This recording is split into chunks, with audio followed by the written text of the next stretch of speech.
be the spokesperson for India, that is Bharat.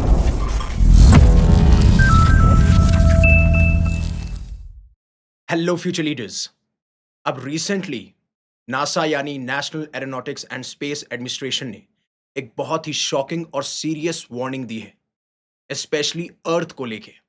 और even काफी सारी थ्योरीज जो पहले पब्लिश की गई थी कि क्या अर्थ की जो मेजर सिटीज हैं या फिर कोई भी सिटीज हो उनको डिस्ट्रॉय किया जा सकता है, स्पेशली अगर स्पेस से कोई खतरा हमें नजर आता है। और यहीं पे अब जो नेसा के साइंटिस्ट हैं, वो ये कह रहे हैं कि हम रेडी नहीं हैं ऐसे 25,000 सिटी किलर से। जब आप सिटी किलर्स नाम सुन रहे होंगे तो आपको समझ में आ रहा होगा कि ऐसे कोई ऑब्जेक्ट हैं जो स्पेस से आएंगे और हमारे लिए खतरा होंगे, और उनकी संख्या है 25,000 जो कि हमारी सिटीज को डिस्ट्रॉय कर सकती है। बट सबसे खास बात यह है कि ऐसा कौन सा प्रोमिनेंट साइंटिस्ट है जिन्होंने इसके ऊपर बात करी है। उनका नाम है कैली फास्ट, जो कि आप स्क्रीन पे देख सकते हैं। और ये प्लानिटरी डिफेंस डिपार्टमेंट में काम करती हैं। यानी कि इनका काम ये है कि अर्थ को प्रोटेक्ट करना, धरती को बचाना, चाहे से कोई भी थ्रेट हमें अर्थ पे देखने को मिलता है, स्पेशली स्पेस से।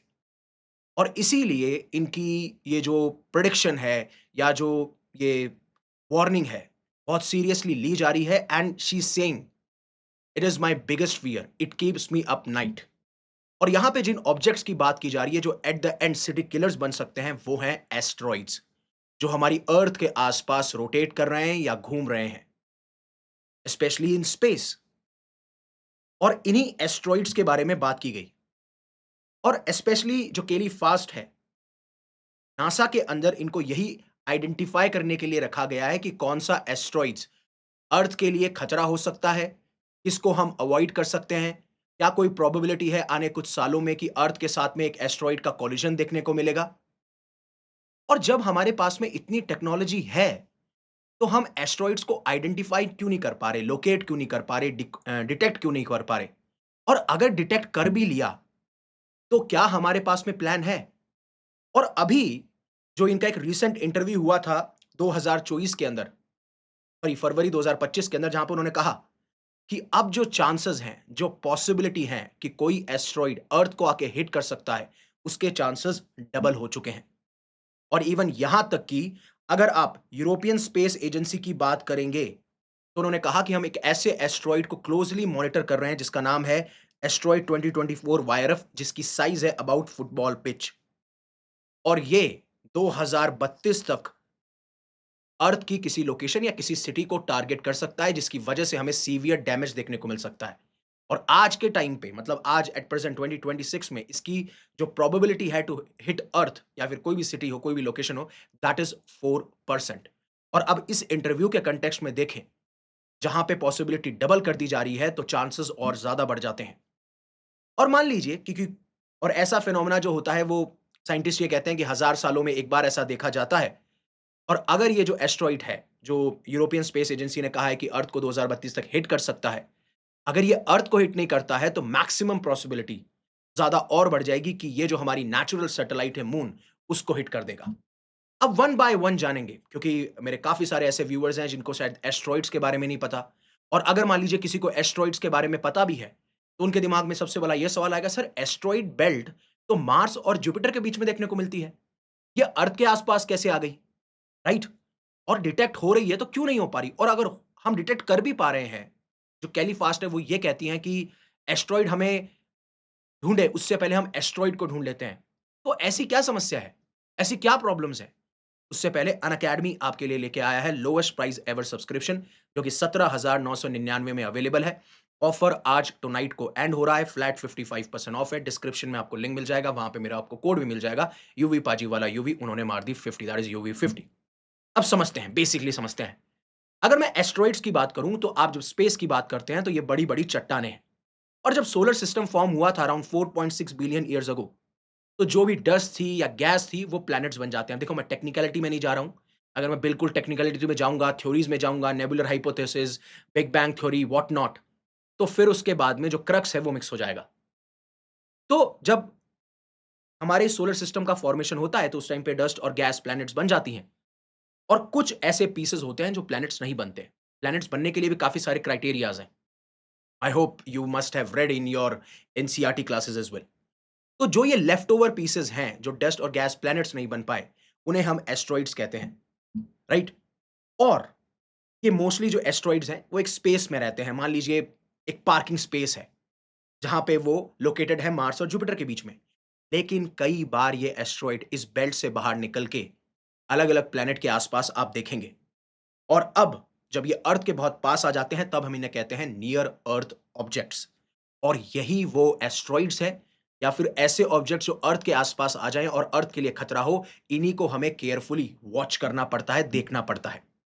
तो इन्होंने इन जो 25,000 एस्ट्रॉइड्स हैं या जो नियर अर्थ ऑब्जेक्ट्स हैं, जो डेडली हो सकते हैं, हार्मफुल हो सकते हैं अर्थ के लिए, उनके लिए एक मतलब एक इंटरेस्टिंग फिनोमेना बताया। इन्होंने बताया कि देखिए, वैसे एस्ट्रॉइड्स कोई बहुत बड़ी प्रॉब्लम नहीं है और स्पेशली जब मैं बिग एस्ट्रॉइड्स की बात करूँ, तो वो बिल्कुल भी प्रॉब्लम नहीं है क्योंकि हमें ऑलरेडी पता है, हम डिटेक्ट कर चुके हैं वो कहाँ हैं। दूसरा, काफ़ी स्मॉल एस्ट्रॉइड्स भी हमारी प्रॉब्लम नहीं है, क्योंकि जैसे ही वो एटमॉस्फेयर के अंदर आएँगे, अर्थ के एटमॉस्फेयर के, तो दे विल बर्न अप। तो ना तो बिग एस्टेरॉइड्स हमारी प्रॉब्लम है, ना हमारी स्मॉल एस्टेरॉइड्स प्रॉब्लम है। हमारी प्रॉब्लम वो है जिन्हें हम सिटी किलर्स कहते हैं, यानी वो एस्टेरॉइड्स जो 500 फीट चौड़े हैं। मतलब इतने स्मॉल इनफ हैं कि इनको शायद डिटेक्ट भी ना किया जाए। बहुत मुश्किल हो इनको डिटेक्ट करने में। और अगर डिटेक्ट नहीं किया जाएगा, तो आप स्ट्रैटेजी कैसे बनाएँगे कि मैं टारगेट किसको करूँ? दूसरा, बिग इनफ इतने हैं कि ये सिटी को डिस्ट्रॉय कर सकते हैं और मैसिव रीजनल डैमेज ला सकते हैं। तो आपका सवाल ये होगा, सर ये तो थ्योरीज़ है ना? हम हर बार सुनते हैं, हर 2 साल में सुनते हैं, हर 5 साल में सुनते हैं। देखिए, सुनते हैं, बिल्कुल। मैं ये नहीं कह रहा हूँ कि जितनी बार ये रिपोर्ट्स पब्लिश होती हैं, वो हर बार ही आपको एक्चुअली में ग्राउंड में वैसे इंसिडेंट देखने को मिलेंगे। लेकिन पास्ट में अगर आप जाएँगे, तो आपको देखने को मिलेगा कि इन्होंने कितना बड़ा डैमेज किया है।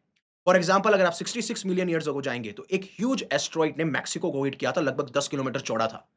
उसकी वजह से आग की लपटें उठी, बड़ी-बड़ी ओशन वेव्स देखने को मिलती हैं, जो डस्ट थी उसने सनलाइट को ब्लॉक कर दिया जिसकी वजह से काफ़ी बार वन ऑफ द रीज़न कहा जाता है कि डायनासोर का एक्सटिंक्शन क्यों हुआ। दूसरा है 1908 टुंगसुका इवेंट, जहाँ पे एस्टेरॉइड एटमॉस्फियर के अंदर ही एक्सप्लोड हो गया था। जस्ट अबव सर्बिया जो कि रशिया के अंदर लोकेटेड है, हालाँकि ग्राउंड को हिट भी नहीं किया, लेकिन उसकी वजह से 80 मिलियन ट्रीज़ डिस्ट्रॉय हो गए थे। लकीली वहाँ पे कम लोग रहते थे। और रिसेंटली है 2013 का, जब रशिया की एक सिटी के अंदर स्मॉल रॉक एक्सप्लोड करती है, जिसकी वजह से हज़ारों खिड़कियाँ टूट गई। वहाँ पे जो लोग थे, 1000 से ज़्यादा लोग इंजर्ड हो गए। तो आप सोचिए कि अगर इतने सारे ऐसे एस्टेरॉइड्स हैं जो कि डिटेक्टेड ही नहीं हैं, वो अगर अलग-अलग सिटीज़ के ऊपर आके गिरेंगे, कोलाइड करेंगे, what will be the impact? We can not imagine. और आपको बहुत हल्की बात लग रही होगी क्योंकि कई बार क्या होता है, हम स्पेस को उतना इमेजिन नहीं कर पाते। वो हमारे लिए एक अननोन टेरिटरी है। कौन-सी चीज़ हमारे लिए फ़ायदा कर सकती है, कौन-सी चीज़ हमारे लिए नुकसान कर सकती है और कितना नुकसान कर सकती है, कितनी उसकी इंटेंसिटी हो सकती है, उसके बारे में कभी हम डैमेज मतलब उतना आइडेंटिफ़ाई नहीं कर पाते। फॉर एग्ज़ाम्पल जब मैं न्यूक्लियर एक्सप्लोजन की बात करता हूँ या न्यूक्लियर बॉम्ब का इस्तेमाल करने की बात करता हूँ, तो शायद आपको हिरोशिमा, नागासाकी याद आ जाएगा और आप शायद रिलेट भी कर पाएँगे उससे। आपने मूवीज़ भी देखी होंगी। बट ऐसी टेरिटरी जो अननोन है, जिसको आज आज भी हम एक्सप्लोर कर रहे हैं, वो एक्सपैंड करती जा रही है। उसके अंदर ऐसे कोई ऑब्जेक्ट्स हैं जो हमारे लिए खतरा हो सकते हैं, जिसका पास्ट में इंसिडेंट भी है, यू नेवर नो। बट बात ये है कि हम पहली बात तो इनको डिटेक्ट क्यों नहीं कर पा रहे? तो इसमें ये सबसे बड़ी बात ये आती है, जब आप डिटेक्शन की बात करते हो, तो होता क्या है, अब सन है। सन जैसे-जैसे ट्रैवल कर रहा है, उसी के आस-पास ये ट्रैवल करते हैं। They travel along with the sun. अब जब तक किसी ऑब्जेक्ट पे लाइट नहीं पड़ेगी, तो टेलीस्कोप उसको कैप्चर कैसे करेगा, राइट? फॉर एग्जाम्पल आप किसी भी मोबाइल स्क्रीन या अभी लैपटॉप पे आप मेरा ये वीडियो देख रहे होंगे। अगर इस लैपटॉप के ऊपर लाइट नहीं पड़ रही और लाइट रिफ्लेक्ट होकर आपकी आंखों तक नहीं आ रही, तब तक आप मुझे कैसे देख पाएंगे या जो स्क्रीन पे जो हो रहा है उसे कैसे देख पाएंगे? सेम वे कुछ टेलीस्कोप्स ऐसे बने होते हैं जो सिर्फ कैप्चर करते हैं रिफ्लेक्शन ऑफ लाइट जो कि किसी ऑब्जेक्ट से आ रही है।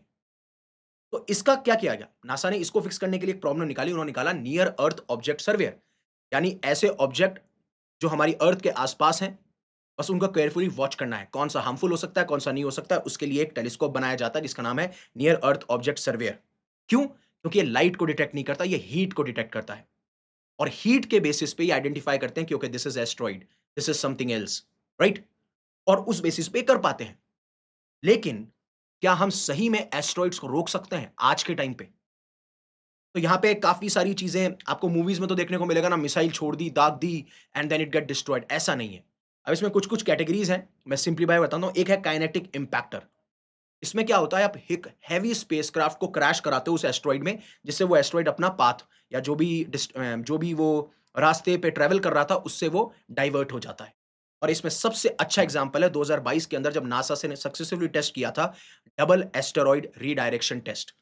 इस जिसमें उन्होंने सेम नासा ने एक स्पेसक्राफ्ट को क्रैश कराया था एस्टेरॉइड में and then that asteroid changed the path.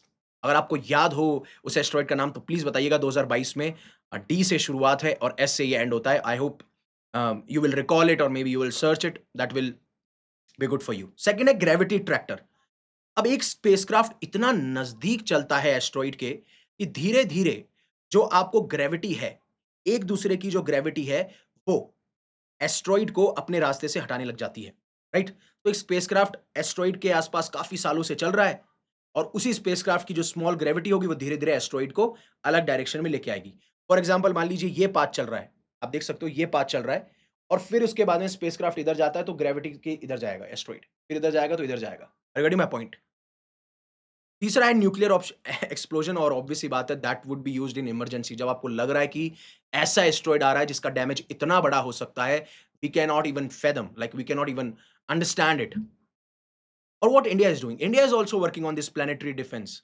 कैसे कौन से हार्मफुल और स्पेस थ्रेट्स हैं जो हमारे लिए खतरा बन सकते हैं, और इंडियन स्पेस रिसर्च ऑर्गेनाइजेशन लगातार एस्टेरॉइड्स को ट्रैक करते रहती है, make sure they are not heading towards Earth. और हमारा इसरो का नेत्र भी एक सिस्टम है जो मॉनिटर करता है कि स्पेस में कचरा कितना है, डेंजरस एस्टेरॉइड कौन से हैं, सैटेलाइट को कौन सा खतरा हो सकता है। और हम इंटरनेशनल ग्रुप्स के साथ भी काम करते हैं जिससे कि हमें एस्टेरॉइड का डेटा, वार्निंग्स और हम कैसे कोलैबोरेट करके एक साथ इस अर्थ को बचा सकें।